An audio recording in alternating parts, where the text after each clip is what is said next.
কিরে বেটা, তোর কখন চকলেট দিলাম, কাজ না কেন? কি ভাবতাছো? ভাবতেছি এই 2 টাকা দামের চকলেটের মূল্য বেশি নাকি বর্তমান সময়ের মেয়েদের মূল্য বেশি। আচ্ছা দোস্ত, তুই বলতো এই 2 টাকা দামের চকলেটের চেয়েও কি বর্তমান সময়ের মেয়েরা আরো সস্তা?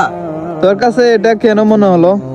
কারণ তুই দেখ, এই 2 টাকা দামের চকলেটেও কিন্তু একটা পর্দা আছে, কিন্তু বর্তমান সময়ের মেয়েদের মধ্যে কোনো পর্দা নাই।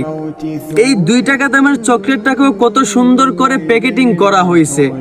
এই প্যাকেটিং এর ভিতরে যে এত সুস্বাদু একটা চকলেট আছে এটা বোঝাই যায় না। অথচ অন্যদিকে মেয়েরা এত সম্মানিত হওয়ার সত্ত্বেও তারা এতটাই সস্তা হয়ে গেছে যে তারা নিজেকে এতটাই সস্তা বানাইছে যে তাদের সৌন্দর্য সহজেই রাস্তার পুরুষরা দেখতে পারে।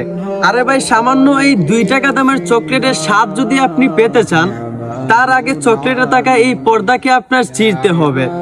কিন্তু বর্তমান সময়ের মেয়েরা এতটাই সস্তা হয়ে গেছে যে আপনি যদি তাদের সৌন্দর্য দেখতে চান তাহলে আপনাকে কোনো পর্দা চিরতে হবে না, কারণ তাদের মধ্যে কোনো পর্দাই থাকে না।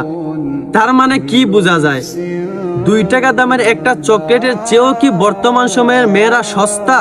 আমার বোন, একজন ভাই হিসাবে বলি, ইসলাম আপনাদেরকে যথেষ্ট পরিমাণ সম্মান দিয়েছে।